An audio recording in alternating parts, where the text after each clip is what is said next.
Right on. Awesome, Megan. Well, I really appreciate you coming on the show today. I've been looking forward to this conversation for a while, so it's nice to meet you as well. Yeah, well, cheers to Right on, absolutely. cheers to that. Yeah, thank you. I'm glad you're enjoying the espresso. 10 out of 10. Yeah. Oh, amazing. Thank you. Thank I'll you. give you 10 out of 10. Thank you. I didn't want to burn it. I was like, Yeah. as long as I don't burn it, I think it'll work out well. So It's perfect. great.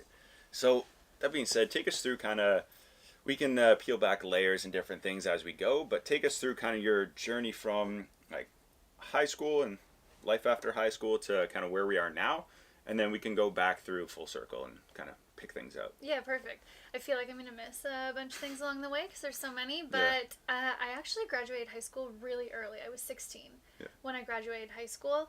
And yeah. Interesting. Yes. And so I went away on a running scholarship, and because I was so young, my parents and I were thinking about like, where am I going to go? I'm 16, and I ended up in Sioux, Michigan at Lake Superior State University, so did a running scholarship there. It was a really, great experience in terms of an entirely different country, entirely different kind of education system. Loved the schooling for sure. The athletics was very challenging for me. Like 100-mile weeks of running, and my body was just like not having it. So I only stayed there for a year and then came to Sudbury, and I've kind of been a Sudbury girl ever since. And so running is really what took me out of high school, and then sort of from there I discovered what I loved, and teaching has always been kind of on my heart since I was super small and lining my stuffed animals up for like pretend math tests and spelling tests.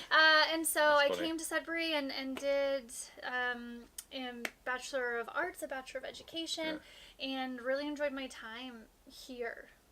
Amazing. So kind of backing up to that, you say you always knew that teaching was an avenue you wanted to pursue and stuff like that. Yeah.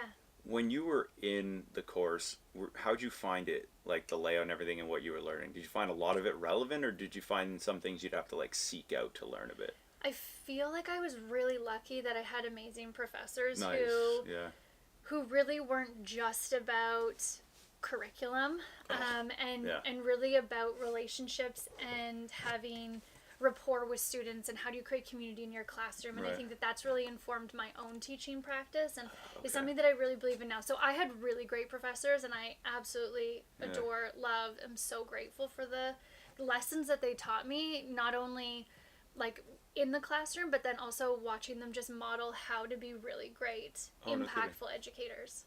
Do you have one of them, or even not just one of them, but something that one of them may have done that stood out that you're like, this is why, that makes you think of it? Yeah, I remember when I was in my final teacher's college year, we would have group activities, and the professor would actually participate in the group activities. So it wasn't just like watching from the sidelines, was actually engaged in the activity that we were doing and participating as if they were a student. And I think that really modeled this idea that I later took on for my business, just like we're all human.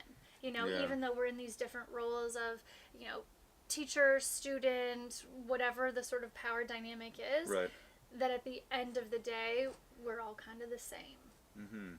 Oh, that's really cool. Did you leaving school, did you have kind of like a next step of, this is how I want to do it, or did you immediately jump into classroom?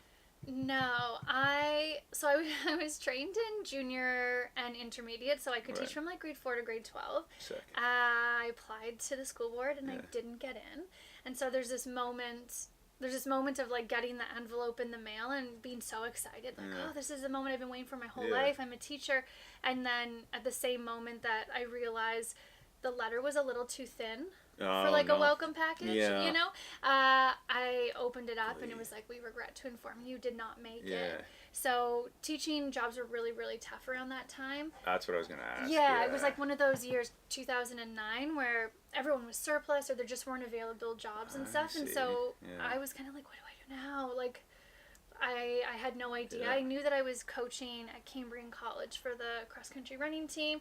I was working like 4 other jobs at the time. And then sort of like a series of sort of serendipitous events happened, and I ended up getting part-time at Cambrian College. Nice. At age 21. Oh, wow. Yeah. Oh, right on. Yeah. Did you work at all in your final, sounds like you did, but did you work at all while you were in your last year? So I worked all through university. Yeah. So I was a student, I was a varsity athlete, and I worked. So I worked as a writing assistant, I tutored, and then in my very last year, I did some like extra odd jobs, freelancing stuff.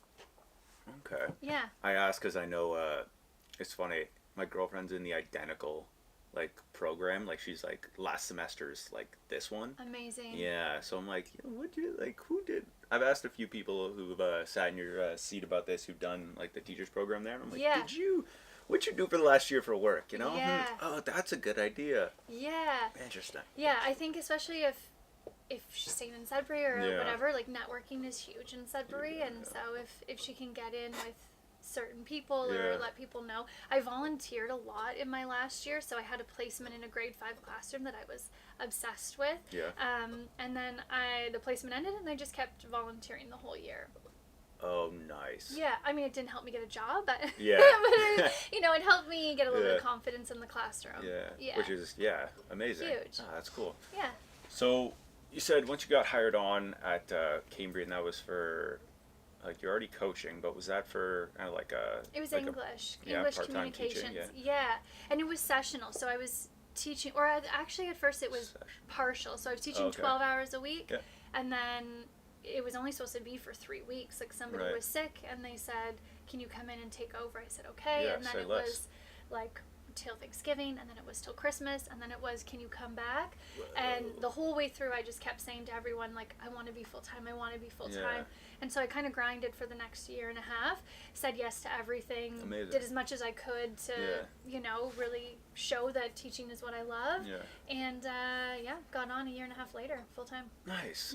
Nice. So full-time teaching, how long did you do that for? So I've been teaching now for 16 years. Oh, just dating myself. That's crazy. I was like, don't want to ask because I know I'm like, oh. Yeah, I'm 37 now, turning 38 in October. I always look ahead. So I also have this kind of cool thing. Yeah. People always are like, oh, I don't want to get older. I don't want to get older. And it's just such a blessing to get older. And so I really like name it. And, we're so lucky to be able to like do what we love for one more day. So. That's cool. Ask away. Ages doesn't matter. That's really cool. Yeah. Why do you can you touch on that a bit more? Why do you have that approach to it? Like to aging specifically? That's interesting. I think like especially as like a woman in society, and sort of like the messaging that's pushed out is this like you need this and this and this and this in order to be acceptable. Right.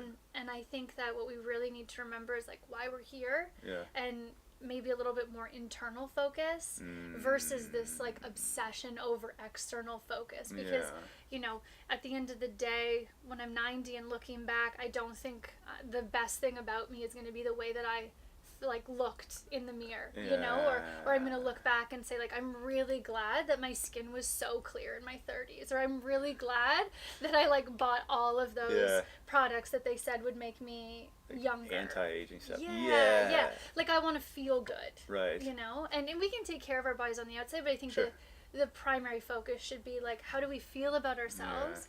What are we doing in the world to make it a better place? And how can we move with more love for ourselves and everyone else? Have you always had that perspective on that, or did something happen where? Yeah, I mean. I don't know. Yeah, I think like before, probably like pre-20s, I had a pretty significant event happen when I was 23 that kind of like rocked my world and made me think about, who am I without all the labels? Who am I without other people in my life? Who am I without external validation from others? It's a tough one. And so I think that was sort of like the beginning of my sort of like climb up into a higher self-esteem and higher self-love, and not chasing other people's admiration because of the way I looked, or because of how fast I ran, or because I was seen as super smart, or that sort of thing. So I think it really shifted that way. But I've always been a really spiritual person. Like even when I was a kid, I don't even know if I wrote this in the book, but I read the Bible at like age 12. Whoa. Not because Yeah. anybody told me to, just No. because I was like so interested, and like my family's not really into it, but I'm like you're just curious. going to church by myself and like reading the Whoa, Bible cool. and yeah, and I think it's just this like yearning for purpose, or yearning for extra knowledge. It's a cool thing to see, like to seek, is that extra knowledge. Especially, I wouldn't say so much as I don't know, what was I saying to, I said I don't know about spiritual personally, but I definitely say in terms of the open-mindedness. Right. I think like they pair well, and it could be, I don't know, there's a lot of stuff that I hear when I know or I watch a lot of videos about people who are very spiritual. They seem to have a very clear purpose, Right. which in turn helps their everyday, right? Because everything is done with focus, and then it makes everything else that they're doing seem to have a lot more success. Yeah. And you're like, oh, you might have something here though. Yeah. Right? It's an interesting thing. I think too, it's something that I teach in Lovely Human School, is that like you should also have like your feeling drivers, like how I want to feel every day and how you want to feel every day. It's going to be different. Yeah. And so if you can really nail down like 3 ways that you want to feel every day, and then you kind of align what you do in your day to get closer to those feelings, you're going to feel fulfilled. Yeah. You're going to do good things in the world because you're actually living according to your values. Yeah. Can you give me an example of that? Like 3 things you would pick? Yeah. It could be it might change day to day, right? Yeah, usually I do it in like year chunks, or like 6 month chunks. Oh, cool. But yeah, like for me, something that's super important to me is like learning at all times. So being calm and being like learning focused or inspired.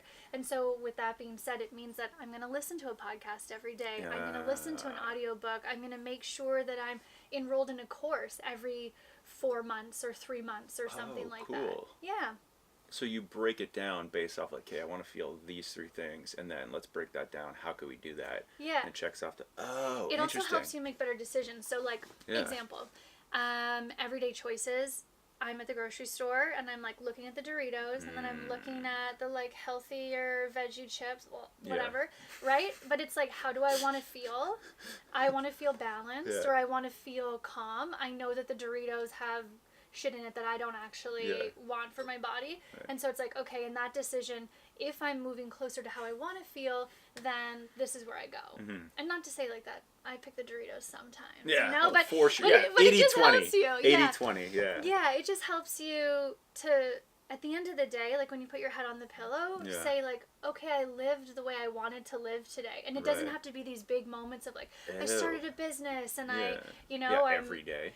Yeah, but it's just like, I woke up, I wanted to feel this way. These are the choices that I made that made me get closer to that feeling at least. And you can have that sort of sense of accomplishment and it's internal validation, not the external of other people saying, oh, you did a good job. Interesting. I like that. Yeah. I like that. Have you ever fasted, or do you fast, or what are your like 5 cents on that? No, I go cranky when I don't have food. Yeah, so... Same. Yeah, my relationship with food, I think coming as an athlete, it's always like a little bit different, I think. Right, probably more disciplined than the average bear, I'd say. Well, or just like, we can kind of maybe get over obsessed about it as an athlete, of like what you're putting into your body and that sort of thing. And so for me, it's like all about nutrients. Am I getting enough nutrients? I think I eat to live.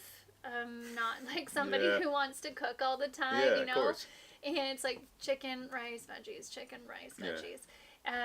You can make chicken good. Yeah. We just had really good chicken last night, but I didn't make it. So, but I really try to, as much as possible, have like high quality ingredients and that sort of thing. But for me, fasting, and I know it works for tons of bodies, but it's just not something that works for my body. It's funny when you're talking about the grocery store and like the bad food and good food you want. Yeah. I went the longest time. I would get all healthy foods, right? All whole food stuff at the grocery store. I'd go to like 3 different whole food stores in town, and then I'd go to the independent down the road, right? And I would get all the healthier stuff, right? I'd be like, I feel good about this. And then I would go to checkout and I'd grab 4 packs of jelly beans. Or no, sorry, 2 packs of jelly beans and 2 Kit Kats every single time. Right. It's just, I'm like, it's $2 here and there. It's not a big deal. It's like $8. And the bill's already X amount, right? So you don't notice that little. Of course, we can talk about adding up the like financial side of it later, maybe. But I found, and then a friend of mine was like, I want to fast, but like I want like some support. And me and a good friend of mine, Pat, were like, we'll do it with you. And he's like, we're like, how long do you need us for, right? And we're just like, 12 hours, right? He's like 36, so we're like, so we start the night before, we have the dinner, and then after dinner from like 6 to like 6 the following day, like the following day after that. So we had a whole day of nothing, and but I had to go to the grocery store to get food. So I went, and it was, by the way, never go to a grocery store if you haven't eaten in 24 Never. hours. It's just a terrible idea, right? And so I go, and I buy what we needed, and then I couldn't really buy any junk because it was all stuff for the following day. And so I was like, I'll buy all this good food, these steaks, whatever you name it. And then I remember I went completely out of habit, Megan, and I didn't grab any Kit Kats. And they're vanilla Kit Kats, right? They're the like primo ones. And then the no jelly beans, nothing. And then 2 weeks later, I go back to that same grocery store, and now I don't have the impulse to grab it anymore. Interesting. And it kind of like stopped me doing that. And I go once every couple weeks to the grocery store, and never again. So it got rid of that impulse that I had, which was every single time I was in the grocery store, I'm like, what sugar can I have? Because it wouldn't make a big difference in my mind, but it does over time. Yeah, and I think it's what you've really spoken to is about like identity. Like you just didn't identify with the person who goes to the grocery store and gets those things, right? It's like somebody who identifies as a non-smoker. Yeah. I don't have any inclination to pick up a cigarette because I'm not in my head. My identity is a non-smoker. Right? I haven't. I've been sober for 5 years. I don't have an inclination to pick up a glass of wine or a bottle of wine because I haven't done it for 5 years. And so if you just don't in your mind associate it with like this is something I do, then it's much easier to get the rest of your body on board if your brain's like, no, that's not who I am. Have you read Atomic Habits? Sure have. Yeah, because as soon as you talked about that, I was like, there is that moment where I think it's James Clear, right? Yeah, he talks about where it's like man, it's so cool with the smoking example too, because you have it where, this is something that I do. I'm gonna quit. I'm quitting smoking. It's like, well, you're identifying as that person who's quitting, but you still do it. Yes. So what, you have less now? Yeah. Right? Like, what does that mean? And now you're saying it's like, oh no, I don't do it. Right? So I'm identifying as that person who doesn't. You're like, that makes it almost a bit easier. I've done it not with smoking, but to quit some things, like to quit drinking, not to say it was a problem, or to quit mainly with sugar. Yeah, for me it's always sugar. Yeah, it's always sugar. I got back on sugar over the holidays, so I've done it before where I've been like 60 days, like full off sugar, and I did caffeine at the same time, which like don't recommend. Oh, I went away. Off of caffeine as well? I was at the time. Yeah, caffeine and sugar, same time. I left for a weekend, so I was, by the time I got back, I was like a manageable human. Fair. But, I think it's just good.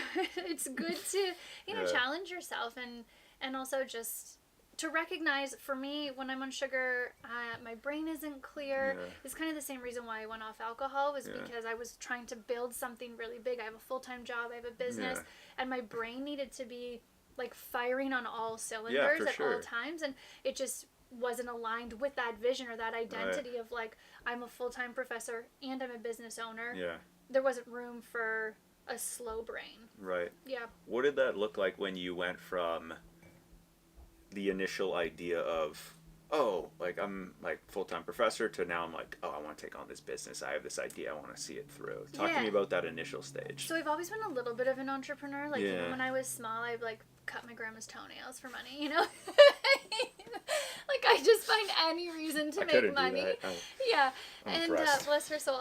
And picking weeds in the garden and doing whatever I could to get extra candy at the corner store, 5-cent candy. Of course. And so then my very first business actually was running related, where I was coaching kids cross country running and getting them ready for the year and doing private one-on-one stuff. And then I was coaching dryland for a bunch of hockey teams. And then from there, I started my PhD, and this is not a good way to get into a business, but I was like, I need money. Yeah. You know, like I need money, I got to make money. And so I started a stand-up paddleboard business, and I was lucky enough to have somebody who was willing to come in and be like a financial backer and help mentor me through the process. So we went 50-50 on the business, and it was pretty successful here in Sudbury, and it was the first time like stand-up paddleboarding had come to Sudbury in that capacity. I was doing yoga on the board, fitness on the board, and it got to be a bit too much. It was my first time like really in business, and I didn't know how to manage it's a lot. the home life, the full-time job, you know, like I was like planning a wedding, I was still doing PhD stuff, like it was just just the wedding planning alone is full-time job. And for anybody who's about to get married, just send me a DM or something. I'll tell you the do's and don'ts of like the wedding 5 day. friends. Yeah, you send them my I way. will. I will for sure. Yeah. We learned a lot. Amazing. We learned a lot that day. I love that. Mm-hmm. And so then, you know, part of this stand-up paddleboard business, I was also starting Lovely Human School, which was at that time an opportunity for me to work with teenage girls, teaching them about loving their bodies, setting boundaries, how to believe in themselves, and it just was something that was really on my heart. So I started the stand-up paddleboard business for money, and then I started Lovely Human School because I feel like it's my purpose in life. Like the passion purpose project. Yeah. It felt like it was always in me to teach other people about these things that I wish I had growing up. So important too, the time into which they're getting that information. Jeez. Yeah, and I think that it's worse now with social media. Like I didn't have 10x for sure. Yeah, I didn't have social media when I was in high school, thank God, because I don't know where I would be now. Everything's a trap. It's outrageous. Yeah, you could escape toxic. it at home, right? Like you could get away from comparison. You could get away from.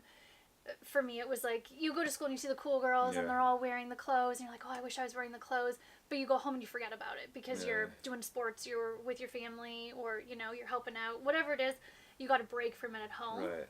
And now kids are just inundated all the time 24/7. about how they're not good enough and what they should do to be better. And I think the access to information is just too much. So, it's a lot, so I really wanted to kind of pull people out of all of that, and it started with teenagers and now it's with women and teens and that sort of thing, but really this idea of if you want to do lovely things in the world, be of service, live your potential, go after your dreams, the very first thing you need to do is to feel lovely. Right.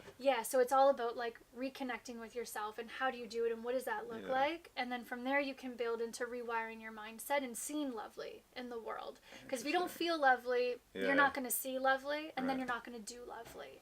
So I really built everything around that, and then because I'm a professor, made like curriculum and sort of like a blueprint for how people can move through the world, and in a way that I've seen really works.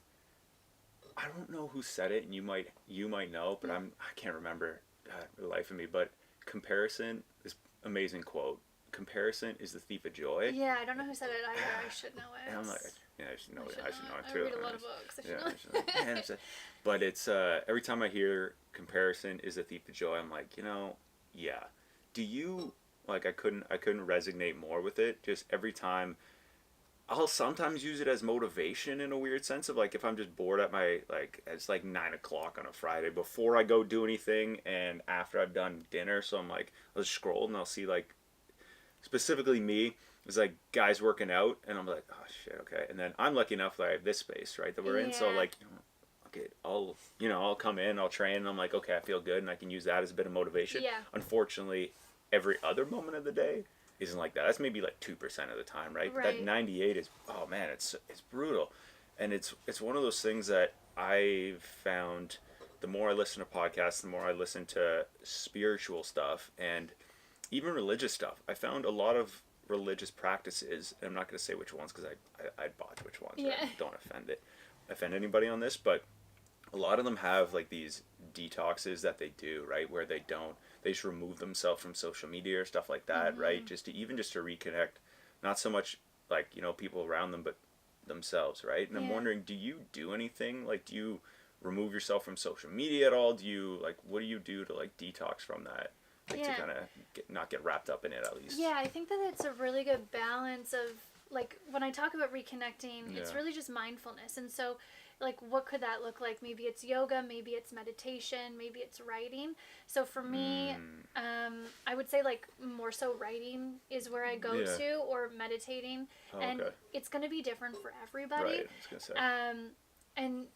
And really just trying to figure out like what is it for you that feels, for some people it's like going fishing, you know, and like going fishing in nature, no music, just that like works for me really well. I think what happens is what we see on socials, we see like this person's doing it this way and I have to do it too. That's not true. No. The key is, can you be with yourself, get quiet, and listen to what you need, because you have all the answers, right? If you just quiet the noise, you can start to connect with yourself and hear like, for me, I need to be lying horizontal when I meditate. I can't sit up. And if I were to look online and see all these people, you know, sitting up or standing up, I would feel like, oh shit, I should do that too. No, the very first time I meditated, I was in a bathtub floating, you know, and that's okay, you know. And we all think that it has to be done a certain way. That's not true. Right. Something that's going to work for you isn't going to work for me, and that's perfect. And it's always going to change and evolve, right? I didn't start doing meditation and then go into yoga and then go into breath work. Like it kind of was like everything coming all at once, and that's perfect. It's interesting you say that too, because I've done a handful of different between breath work and meditation. We would do it in the first like 20 minutes. We would split that time in like a men's group I was recently a part of. Yeah. And they we did it, every session began with like 10 and 10, so do like a 10-minute and then a 10-minute, and then different people would run it. And so, right, like you said, different ways of meditating. Some people ran it where we would sit up and like sit up and I think it was like hold hands with everybody in the circle, and I just couldn't do it. Yeah. Not like, I couldn't, I need to relax. I can't be like touchy with somebody and let alone multiple people. And then also I'm like, okay, I'm sitting up and now I'm like, oh, now my hips are stiff. Totally. And my back's sore. I'm like, oh no. And then I'm not focused on bringing it back. But the people that ran it where we would lay down, I'm like, oh, this is great. I feel like a bit weightless. I'm like, oh, I start to relax a bit. Like no tension anywhere. I'm like, oh, this is good. Then you mentioned something too about like the restfulness and stuff like that when we get to a lot of times in our brain with the overwhelming amount of information. Do you find that, or you might even like catch this before it gets that bad, but at least for me personally, I find it after about 30 minutes of being like anxious, once I put everything down, I'm by myself, I'm like, oh, I'm anxious a bit, right? And then I'm like, okay, once I get past that stage and past the I'm bored phase, right? Then I find I'm able to relax and my brain's a bit more creative. Yeah. Do you find that happens with you as well, or do you cut that off before? Like you kind of know yourself well enough. Yeah, like I think I've done so much work on it, and I can relate to it in the sense of what I teach, which is like, imagine like a thunderstorm, right? Yeah. The thunderstorm doesn't just come. Right. There's like a little bit of a weather forecast beforehand, right? And so when you know where we're going. Yeah. So, I love that. You know, each of us has our own weather forecast of like, okay, for me, I know when I start to get a bit impatient. I know when I start to get like a little sassy, particularly with my wife, that there's something that's like boiling up inside. Like there's some anxiety or there's some unresolved something that's happening. Yeah. So I can identify what my weather forecast is, which then says to me, if you don't deal with this now, it is going to become a storm. It is going to be some blowout fight. It's going to be some like, you know, sassiness or words that are going to come out at work, or I'm not going to be as present with my students. Something's going to happen if I don't take care of this. So as soon as I notice the weather forecast, then it's like, okay, what are my practices of self-care that can help me to kind of get what I call like the spiral, to like jump out of the spiral. Right. And so that for me is like cuddling my dog. Yeah. It's going solo by myself, reading in a room, writing in a room. Yeah. A lot of the time it's also crying, like to release it. Yeah. Because if there's stuff that's building up, it has to come out. And the worst thing we can do is push it down, and say like, I'm okay, I'm fine. You're not fucking fine. No, you're just missing your own feelings. Do something about it. Like, we're an adult now. We also think that other people are here to like save us and help us, and it's nobody's job but your own. No, it's sorry to break it, right? Yeah. And break the news to everybody. Yeah, and I think that's the cool part about growing up too, right? Mm-hmm. Is figuring out like, oh, I'm in charge of my life. Right. No one's coming to save me. Yeah. How I decide to live this life is up to me. Amazing. Yeah. Yeah. I wanted you to, I'm so happy you touched on that. Oh my goodness. Because it's the amount of like, the amount of women and men I've had that I have the utmost admiration, respect, and look up to, who've sat in your seat, you as well, in that conversation, have all said almost identical sentences, which is like, guys, sorry to break it to you, nobody cares about how, like, some people might care about how you're feeling, but at the end of the, like, not really, and it's kind of, primarily it's our own responsibility, right, to manage it.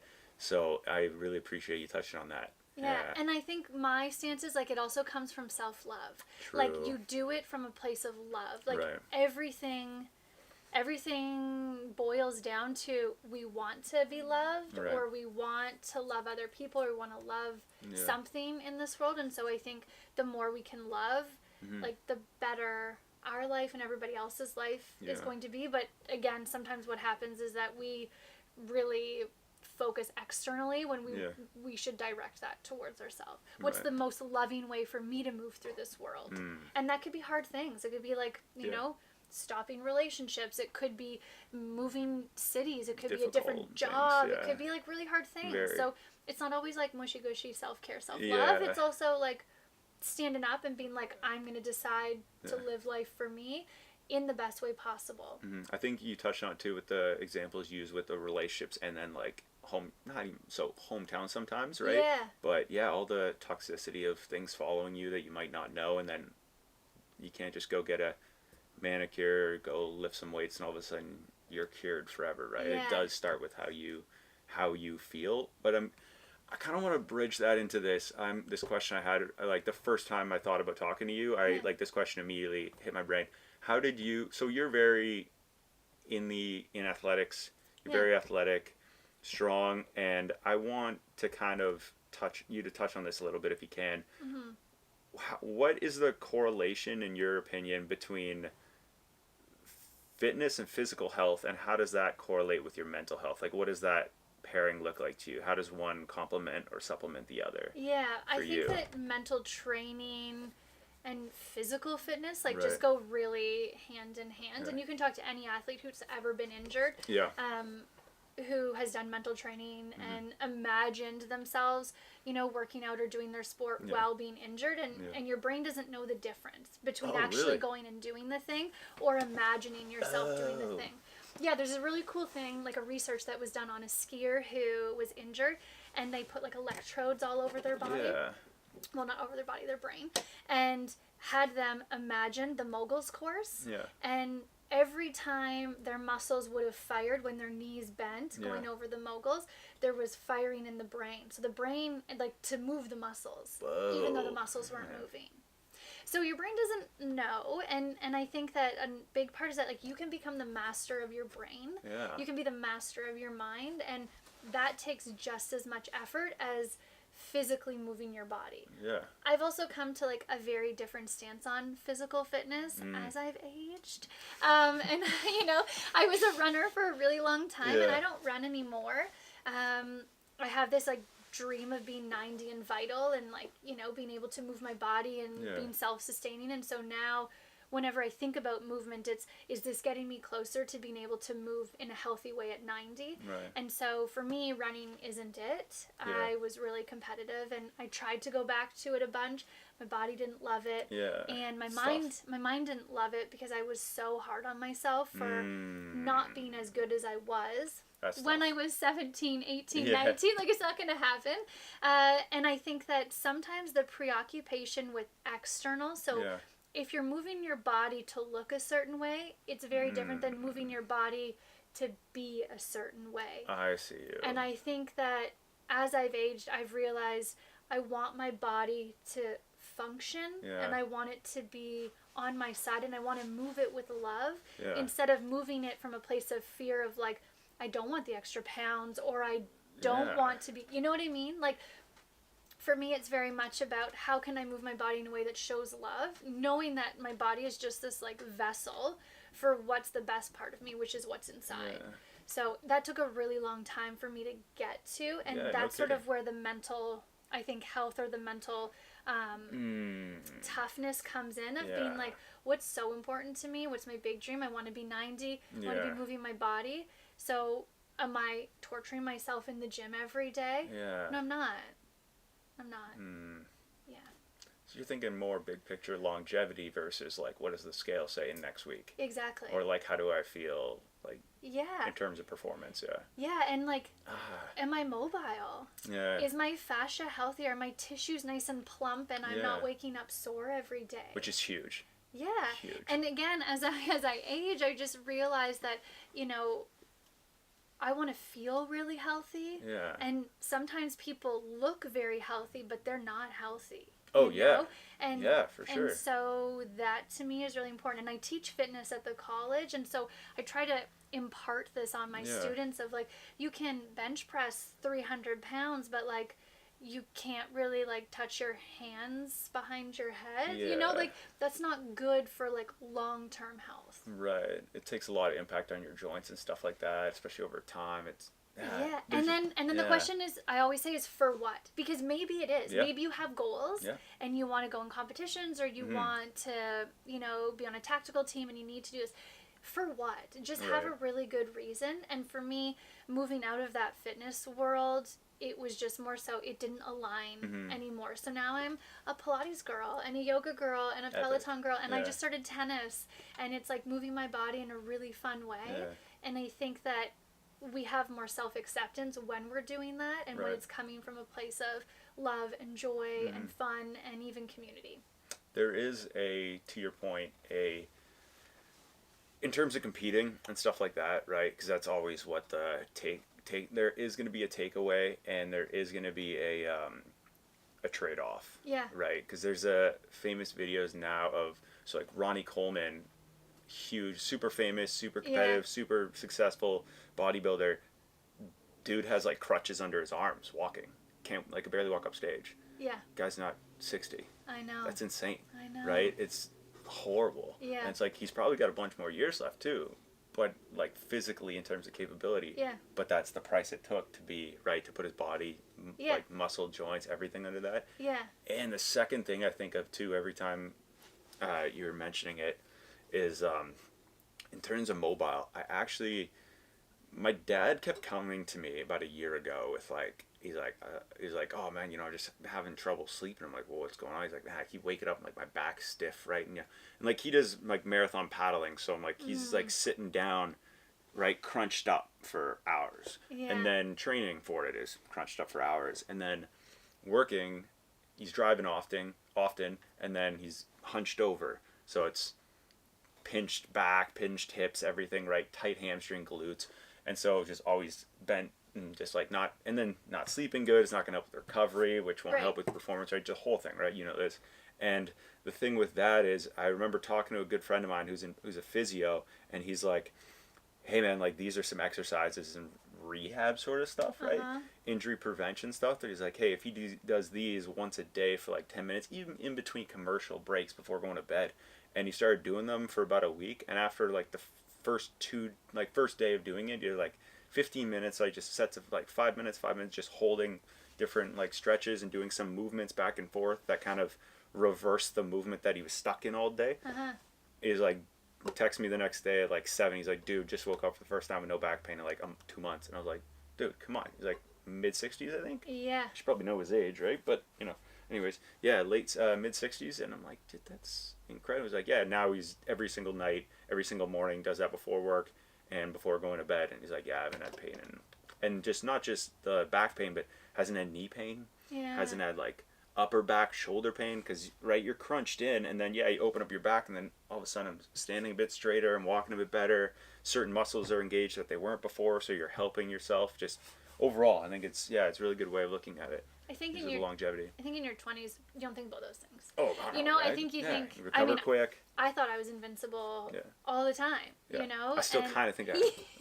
I do too sometimes. Yeah. When I'm jaywalking across the sidewalk, I'm like, I got this. But I really think that it's something to keep in mind, right? Yeah. Like what do you envision for your life later on, and how are you making those steps now, and like what building block foundation are you creating? Like we went through school, Yeah. kindergarten to grade 12, as foundation building blocks Yeah. for some people a 30-year career. Right. And Yeah, if you're most, not, yeah, for if sure. you're not doing that in a personal way, Yeah. even just for your body, right? Oh, like man. just yeah, it just is so important. I'm reading a few books right now on longevity, and the Nice. research and stuff is just so incredible about these people have lived like till 100, 105, 110. Yeah. And a lot of it is movement. It's like easy movement. Also gardening, which I was like, I think I'll take up gardening now. But and community, and having like a really positive outlook on life, and finding joy in the everyday. Oh, amazing. So then back to that, like find joy in movement. If we're thinking mental health, physical health, find joy in it. Right. And I think you can't go wrong. And that's a really good way that I think I need to start, like I can add to, because as you can imagine, I'm sure you get countless people similar to me. We probably get a bunch more. But people come up to me and ask like for like health, weight loss, fitness advice, right? And it's always like, I want to get in better shape, I want to lose weight. And in me, like I have a couple friends that are getting ready for weddings in the next couple of years, and they're like, great guys, great, husbands, boyfriends, all that stuff, like good dudes, but they're just physically, they hate how they feel, and how they hate how they believe they look as well. And a lot of the times I don't expect them to train like how like you would train for competing, or how I'm trained now. Like I don't expect people to train like sometimes doubles or 3 hours a day, like doing like, because I compete like with grappling, right? So like I wouldn't have somebody train jiu-jitsu for 2 hours and also hit weights that morning. Right. It just doesn't make sense for them, right? Their goals, right? And so it's different, but I found a lot of the times I'll say like start small. I'm like, it wouldn't make sense. Your body would hate you for doing like the workouts I would do, and like what you were doing, like shifting it, like 100-kilometer runs, right, a week. Like I couldn't have somebody fresh off the couch, right, do it. So what I end up saying is I do say start small, but I think I do need to start adding what you're mentioning, where it's just find joy in it. Like, what do you like to do? That's outside, physically active, and you're moving where like your heart rate's moving a little bit, right? And then do more of that every day. And you want it to be sustainable, right? For sure, yeah. And because I teach fitness at the college to students who want to go into the policing field, like there is a really, it's a really heavy cardio based for sure, because you're doing the beep test and all this stuff. But at the end of the day, like you want it to be sustainable. You want it to be something that they're gonna find joy in for a long period of time. And so I always say, if you have to do something for them, it's running. Find a way to make it joyful. Go with somebody. Have the best playlist. Like you really have to get your mind on board for it, or it's not gonna last, right? It's like eating healthy for 6 days of the week and then you binge on a 7th day. It's not. No, it kind of sends mixed messages to your body. Yeah, and so you're not. And to your point, you're also not giving your body enough time to adapt to the positive habits or positive like feeling that it's gonna get from maintain consistent success, right? It's just the way it's always been. And to that, I actually have the not great example, but they a couple friend of a really good friends of mine, they did like a 3-month kick of like overkill where they just like surplus their like, hey, we train, like they train 3 hours a day, hard weights, eating like, and I'm like I appreciate. Every time they're like, dude, this is great. I'm like, dude, you're looking better. They're like, yo, how's it? Like my whole soul feedback to them was every single time they would talk to me, be like, just keep it up. Just keep going. Just keep going. Just, whatever you do, just don't stop. But they overdid it, and then they fell back into their habits after a couple months, which happens, right? But it's a good example of a bad, like the other side of it, right? Where they do overkill. They didn't find joy in it. They did something that they don't like doing, which is like heavy weights, heavy treadmill. Treadmills suck. Right? I hate them. Brutal. Right? I don't do them anymore. No, I don't know. Yeah, and like even when you did, you probably wasn't the biggest fan of them. It's no, like, I would always run outside instead. 100%. It's much better. It's much better for you in general to be outside and in nature. And I think what you're talking about here is also like doing things out of love for your body or love for something versus doing it because you hate what you see in the mirror, you hate something. Like, there has to be that shift. Like a better why. Yeah. And I think that we're not taught how to love ourselves. We're not taught how to, you know, look at ourselves as being worthy of something better. We're like waiting for somebody else to say, you could do this, you deserve a better life, when really it's us who has to find it within ourselves to say, like, you know, I want this for me. I deserve this. I was born into this world deserving of a really great life. Despite anything that's happened to me, the trials and tribulations I've had, the challenges I've gone through, still believe that I'm here for some sort of reason. Whether it's just to like be walking sunshine with everybody I meet or to impart some wisdom or whatever the thing is. Each of us is here to learn something, to evolve, to grow, to release, to make it a better place. How do you go about kind of coaching people over that hump to make that switch of, I hate myself, I hate how I look, I hate how I feel, to like joy and that positive outlook and positive like direction they can take, so it's not out of something that they don't like about themselves? So the first thing is always some sort of like meditation or yoga to get them out of their heads into their body. Cool. You know, we're just like overthinking all the time. So if you can get like drop into your heart and breathe into that space, and it's easy to do it in a class or if you're being facilitated. I like to move a little bit of energy too, if I'm gonna get a little woo woo. And once people realize that beneath the stress and beneath all of the stories they've told themselves for years, that inside of us lies this like little 6 or 8 year old kid that just like really wants to be loved. Once you can feel that, you start to see yourself as that little kid, and then you say like, what do I want to give this kid? You know, like, what did this kid not have growing up, or what did this kid really need growing up? Okay, it's my job now to give that to myself. And then that's like I know. So that's like kind of stage one of, you kind of have this epiphany of like, holy shit, I've been treating myself like shit for so many years, when really all that's inside is like somebody that just wants to have fun, that wants to be given permission to do what they want to do in life, and to be believed in and loved no matter what. And I think once you get people into that softness, to be like, oh, you know, there's something underneath all of life's kind of like armoring that I can access. You don't want to let it go. And so then you start to take steps of like getting closer to that person that's inside, learning more about yourself, what your needs are, and that sort of just kind of is the tipping point. One thing, so I love that, and it gets me thinking though, every time you were touching on that, it got me thinking about the one thing that I had struggled with a couple years ago, thankfully last year or two, did a lot of work on this, was benefit of the doubt, right? Because we often, I found this specifically, I had to pinpoint it, because I was like, why did I get like anxious and then upset with somebody or frustrated, where it was just a misunderstanding and it just wasn't communicated, right? And then kind of pairing that with expectations, and then with like human behavior patterns. So I'd done a lot of work on that in the last couple of years, and like it's still here and there, but I was thinking about it a bit today before this conversation, I found in doing that, I would get frustrated if, for example, I would like reach out to somebody for something and I wouldn't hear back. I would take it as like, or I would hear back later about something else. I would take it as if they did it intentionally, because we default to negative. And so I had done that a few years ago, and I had done that for a bit, and I was like, why do I keep getting upset with these people? Like, why do I always have to be confronting my friends about things? Like, why are we always having these conversations?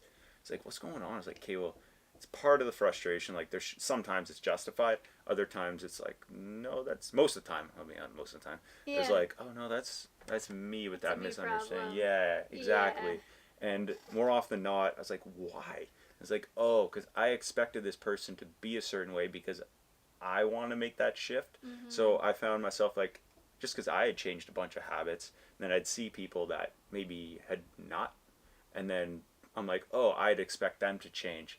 But then why would I expect them to change just because I have?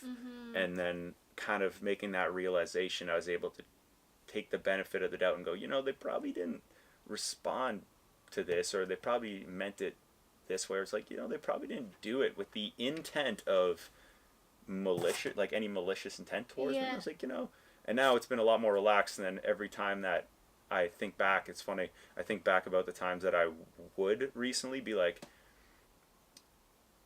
if this was me a year ago, I might not have thought this about it. And then I'll just let it go, and then I'll hear about something and be like, oh, okay, they were just sleeping.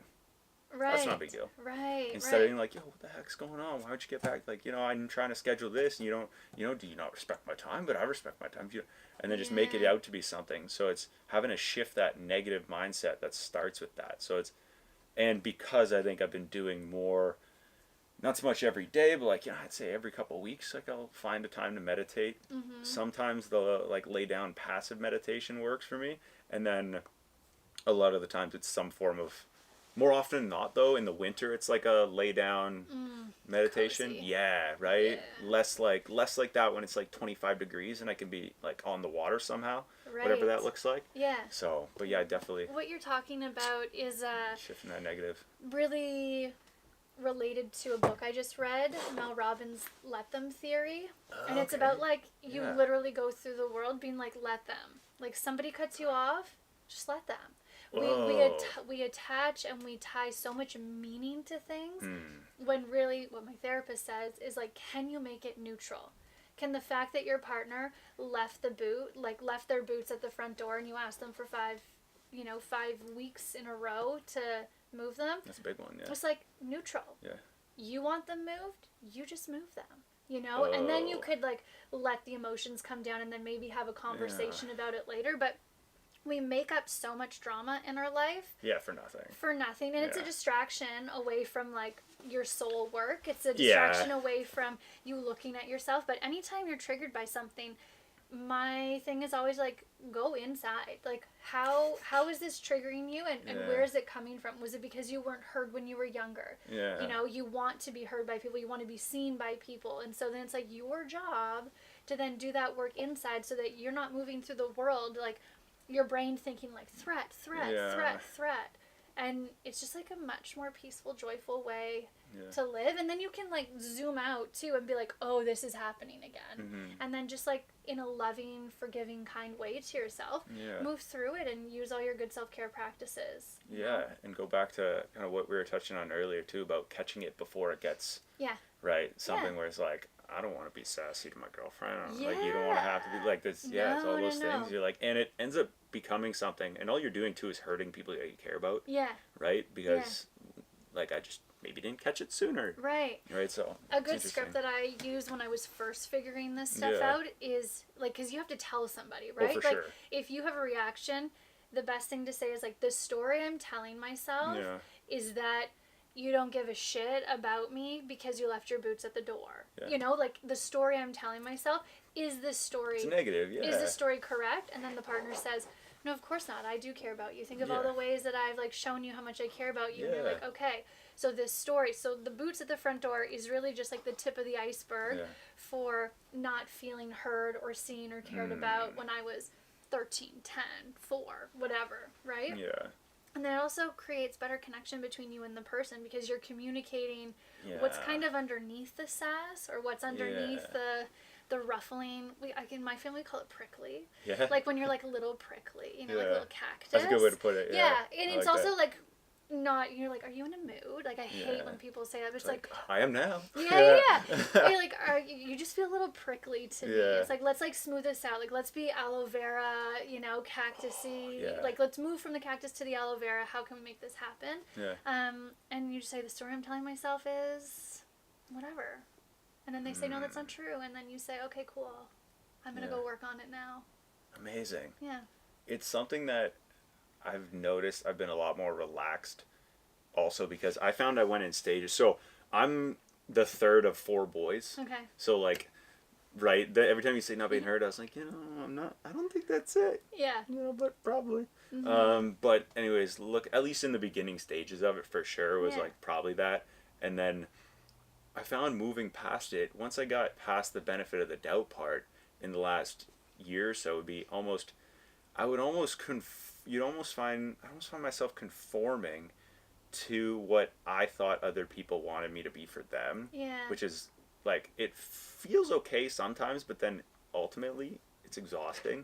So I was like, why am I just like tired? Yeah. And like just I'm like, I hope I get to see this person. I get to see. I'm like, it's like you're putting on like a persona of what these people believe you to be, instead of like, just F it. Like, who cares? Yeah. Like, just be yourself, have fun, make light of every situation you can, and like really, like, in the last year I found my thing that I'd struggle with, but in the last year I've made like crazy leaps and bounds. It was like, in terms of was like kind of more empathy and understanding for people, right? Because I felt I would get frustrated a lot sooner than I needed to with situations. I may make it sound like it was often, but it wasn't that bad. Like, I have pretty good like mental and physical health practices that allow me to like sustain like long periods of like, I'm pretty relaxed with everything. Equanimity, yeah. Equanimity. Okay. Just like even keel. Yeah. At first I was like, is that like the thing like clownfish living? But that's a sea anemone. Yeah. That's my bad. Sorry. I was like, immediately I went there. I was like, yeah, is that like equanimity rather than like high highs and Equanimity. low lows. As you're just kind of like riding. Yeah. Yeah. Luckily I found like I was that for the most, I was just like, I'm in equanimity Yeah. for like a good amount of time. And then, I was like, oh, I should understand this person more, instead of trying to like always help them when people would come to me with their problems. Yeah. Right? And it's like, oh, I'm this. I'm like, just be better. Just be. And it almost came across as like, I care about them, but it'd be dismissive a bit. Yeah. And it's like, we honestly just want, and then I had somebody on the show, and a woman was like, we really just want to be understood. Right? That's pretty much everybody's human nature with that kind of thing, is we want to be, if we're frustrated with something and we're expressing it, it's because we trust the person with that information. Right. And now I'm going to do you the disservice by dismissing it and telling, like, completely dismissing it and going, just be better than this. Like, just do this. Just do that. And like, well, that's not, even if they will do that, they're not going to do it now. Oh, I'm better now. It's like, no. So then I found in the last, like, 8 months or so, is that form of, like, taking a minute, chill out, understand a bit what they're going through. Like, fine would be like, yeah, man, that's frustrating. Hey, like, you must be this. And they're like, yeah, I am that. And I'm like, yeah. Weird. I'm connecting better with people doing that as well. I'm like, it's the pause. Yeah. Like, I think we're conditioned to rush so much and to push through and do so many things, and it's hustle, and we all have like 10 million things that we're juggling all at once. Sure. But I think what we need to remember, and this goes back to that mindfulness piece of like, you can slow down. Yeah. Like, you can slow down. You can make a choice to live a slower life. Yeah. If that's what you want. And so, when you were talking about your birth order, and I was just thinking about it, and I what I hear is like there was a need to belong, and to find a way to belong, and being in that order. It's like the brothers who came in front of you probably were very different, and it was like you trying to find your place. Because you're the third one. You said fourth? Third of four, yeah. Third of four. And so it makes sense that in the things that you're doing, trying to figure out or be things to different people, because there's that sense of like belonging. But really the secret is like belonging to yourself. Right. And like who is inside, and what does he want, and then just aligning yourself with that. Yeah. Which has been like, it's been cool to kind of know that, oh, these are the things I enjoy doing.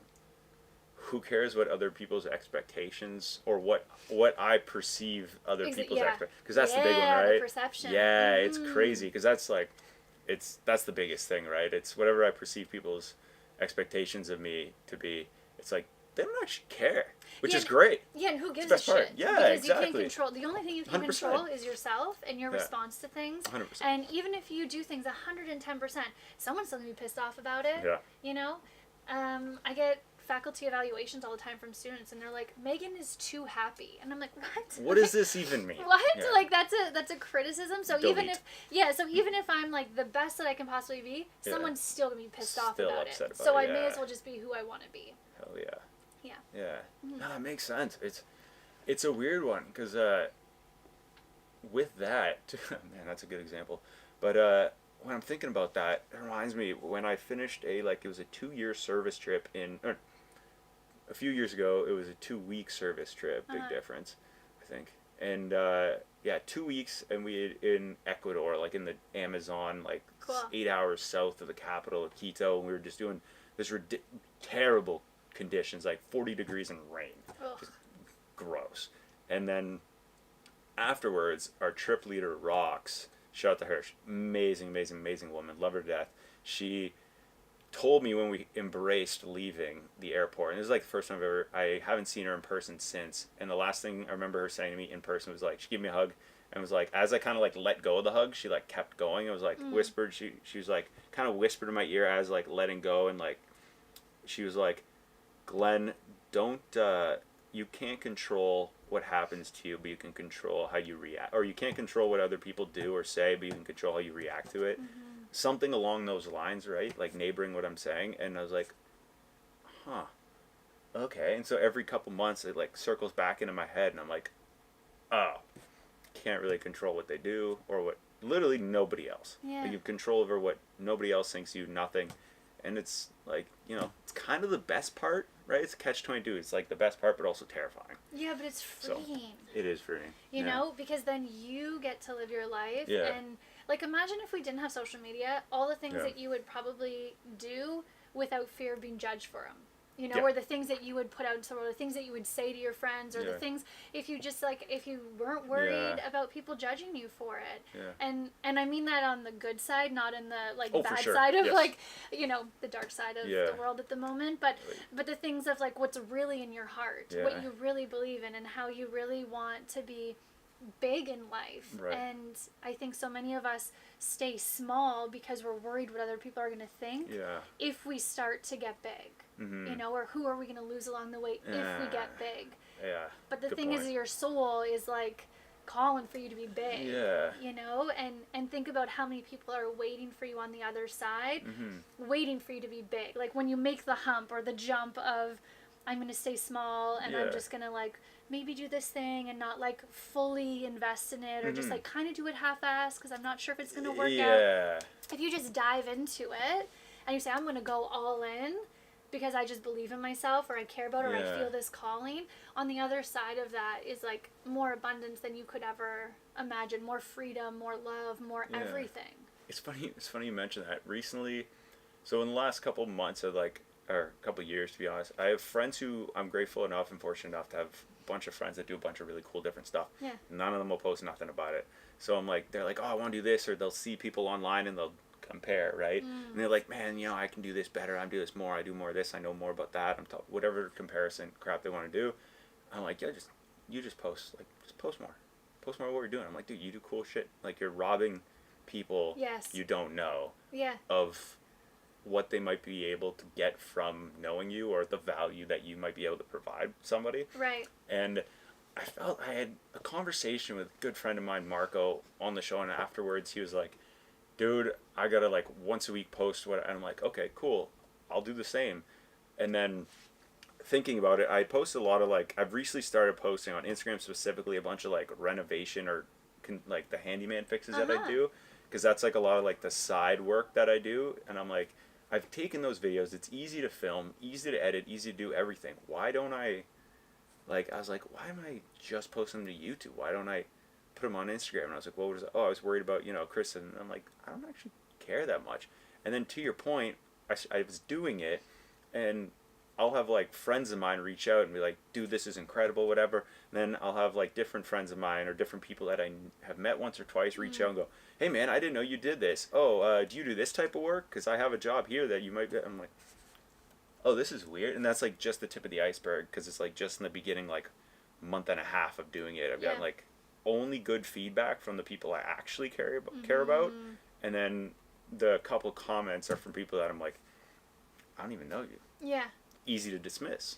Yeah. Right? So I'm like, oh, this is cool. And then all support from people you care about. I'm like, we might, to your point, we might be able to see this through and see what comes of it. Yeah, and so. if you're doing what you're meant to be doing, even if it's for a short amount of time, like I've had a lot of different jobs in my life, but if you're doing what you're meant to be doing, it's kind of like the doors just open and people just come to you. And I think when your energy is in that state of, that's huge. being in flow, that's what's going to come back to you. 100%. Yeah. And I think too, in that flow state, or in your, like, where your energy is at a flow state and you're like cruising, right? And you're feeling good, that's probably your most authentic self as well, which people gravitate towards, right? Not to make you unique, and then people gravitate to that because we lack it nowadays. And it's like, this is the blueprint to succeed in whatever element you so choose, or whatever your purpose may be. I'm like, but holding yourself back because you have different beliefs to certain things are like, you might not be onto something. But, and you only have this one life. Yeah. You know, and it's like kind of full circle to the aging thing. It's like, what are you doing with your time? Yeah. And how are you living it in a way that feels good for you and that you can look back on and be like, you know, I did what I wanted to do, or I impacted the people, or I grew myself in a way that I'm really proud of. Yeah. It's not always about like ticking the boxes of accomplishments. Right. It's like how you lived. Yeah.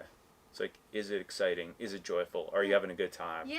Right? Yeah. Do you think it's cool what you're doing? Yeah. And are you like not shitting on people along the way? Huge. Right? Yeah. So like that's not a big not thing, shitting on yourself and not shitting on other people. Yeah. And you know, sometimes we have to go through stuff in order to get to the other side of like, oh, looking back, maybe I could have done things differently, but like you can literally choose in any moment how you want to show up in the world. Like if you don't have to wait for like a January 1st, you don't have to wait for a Monday. 5 minutes ago, you could have been one way, and you can choose right now, I'm not going to be like that 100%. anymore. Yeah. So. Oh, it's funny you mentioned too, with running, and then we got back to the anti like the aging stuff like that. A couple of years ago, and I try my best to bring this up every chance I get. The first part of this story is so my buddy and I ran the Ottawa Marathon. Side story to that, we showed up the day before because they were the Canadian Nationals in the 10K. Yeah. Right before that was a 5K. So there was a 5K and then a 10K, and then the next morning was the marathon, half marathon, whatever.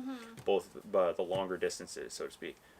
There's a woman I got to witness, 94 years old or 95, like one of those two, not either or, it's one of those two. I think it was 94.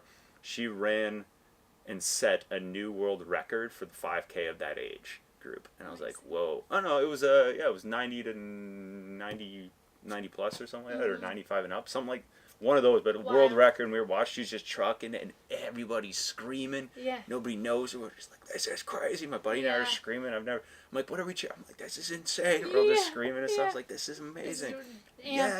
So I was like, man, I'm like, you know, she figured it out. She's like mid-90s, and she's just trucking, setting world records. I was like, you know, you made it. And you know, it's funny you say that because life after high school, you don't want your high school days to be your best days. No. And you know, there are people who look back on high school thinking, you know, those are the glory days. Like, let's live every day as if it is the best day. 100%. And today's the best day because it's today, and tomorrow will be the best day because it's tomorrow. And really being able to be proud of yourself along the way instead of being like a passenger in your life. Like, you get to be in the driver's seat. You get to do what you want to do because it's your fucking life. Yeah. Now, speaking of which, you've been writing your whole life. Yeah. When did you always know you'd want to start writing a book, or? Yeah, I did. I just never thought that it was going to happen like this. Right. I thought that I would like write my own book. I thought that I was going to do it probably like 10 years from now, and then this kind of just fell in my lap in a really beautiful way. Yeah, talk to me about it. When did pull trigger on that? Yeah, I we're a little chilly in here. I can move it. We're good. I'll move it towards you. I promise. I'm like snotting everywhere. It's fun. It's real life, real human shit. Oh yeah, I feel that now. Oh yeah, that's great. So the book started with a hometown Elliot Laker who was a year ahead of me in high school, and she said, hey, I'm writing my second book. She had written a book on grief and gratitude, and she said, I want your voice in it. Would you be open to collaborating on this book? That's cool. And I was like, yeah, sure.